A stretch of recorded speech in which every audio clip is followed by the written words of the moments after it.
Jai Shri Krishna. This video is for Gita Olympiad. Vasudevasutan Devam Kausachanuramardanam Devaki Paramanandam Krishnam Vande Jagadgurum Shri Krishnam Vande Jagadgurum. ओम श्री परमात्मने नमः। श्रीमद्भगवद्गीता अथ नवमोऽध्यायः। श्रीभगवानुवाच इदं तु ते गुह्यतमं प्रवक्ष्याम्यनसूयवे ज्ञानं विज्ञानसहितं यज्ञात्वा मोक्षसे शुभात्। राजविद्या राजगुह्यं पवित्रमिदमुत्तमं प्रत्यक्षावगमं धर्म्यं सुसुखं कर्तुमव्ययम्।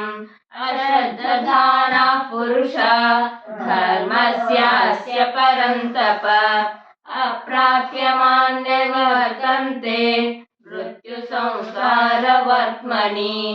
मया ततमिदं सर्वं जगदव्यक्तमूर्तिना मत्स्थानि सर्वभूतानि न चाहन्येष्वस्थितः न च मत्स्थानि भूतानि पश्य मे योगमैश्वरम्।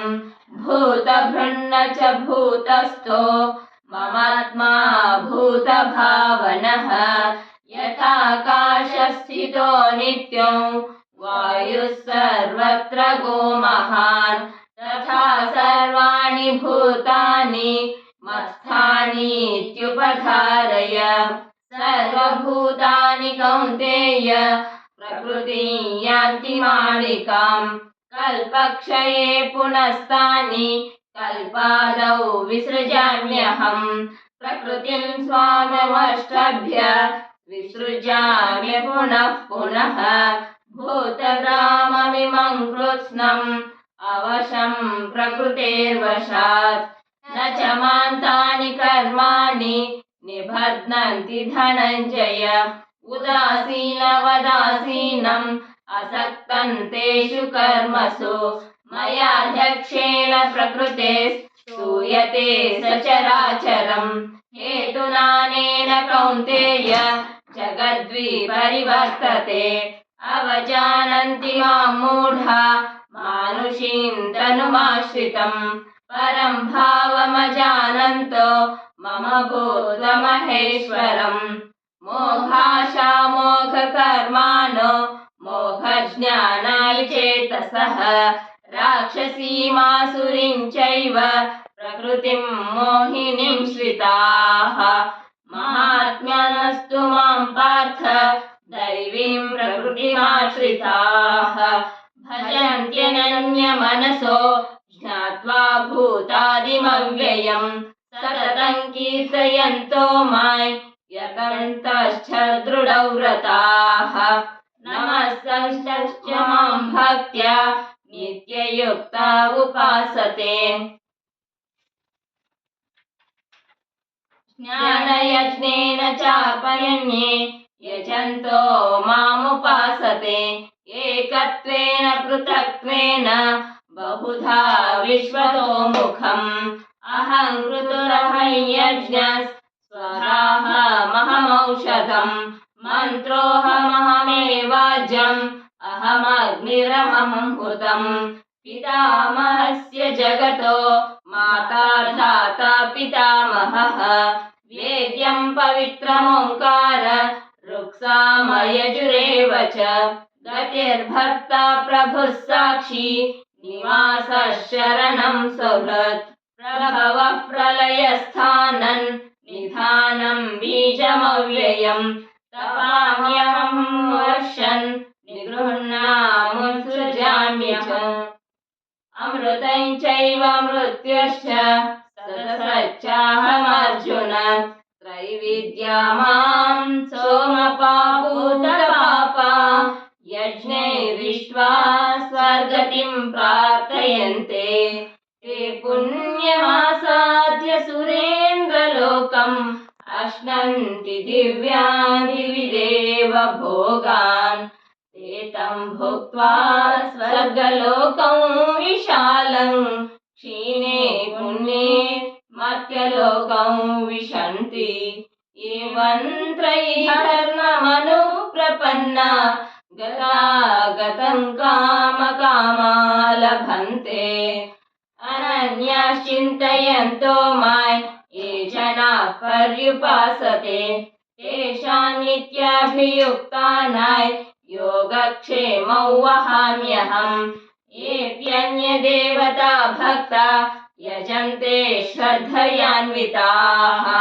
तेऽपि मामेव कौन्तेय यजन्त्य विधिपूर्वकम् अहं हि सर्वयज्ञानां भोक्ता च प्रभुरेव च न तु मामभिजानन्ति तत्त्वेनातश्च वन्ति ते यान्ति देवव्रता देवान् पितॄन् यान्ति पितृव्रताः भूतानि यान्ति भूतेज्या यान्ति मद्याजिनोऽपि माम् पत्रं पुष्पं फलं तोये यो मे भक्त्या प्रयच्छति तदहं भक्त्युप्रवृत्तम् अश्नामि प्रयतात्मनः यत्करोषि यदश्नासि यज्जुहोषि ददासि यत्पश्यसि कौन्तेय तत्कुरुष्व मदर्पणम् शुभाशुभफलैरेवं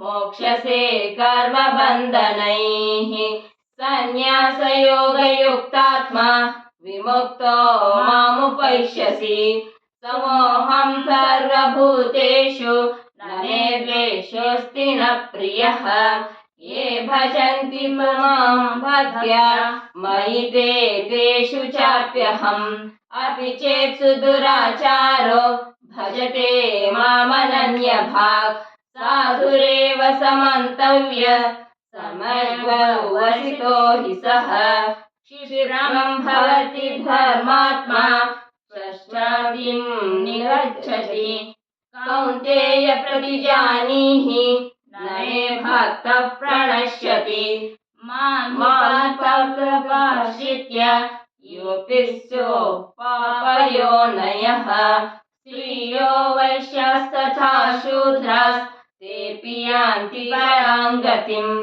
किं पुनर्ब्रह्मणः पुण्या भक्ता राजर्षयस्तथा अनित्यमसुखल्लोकम् इमं प्राप्य भजस्व मां मन्मना भव मद्भक्तो मद्याजी मां नमस्कुरु मामे वैश्यसि युक्त्वैवम् आत्मानं मत्परायणः ॐ तत्सदिति श्रीमद्भगवद्गीतासु उपनिषत्सु ब्रह्मविद्यायां योगशास्त्रे श्रीकृष्णार्जुनसंवादे राजविद्या राजगुह्ययोगो नाम 9मोऽध्यायः। योगेशं सच्चिदानन्दं वासुदेवं व्रजप्रियं धर्मसंस्थापकं वीरं कृष्णं वन्दे जगद्गुरुं श्रीकृष्णं वन्दे जगद्गुरुम्।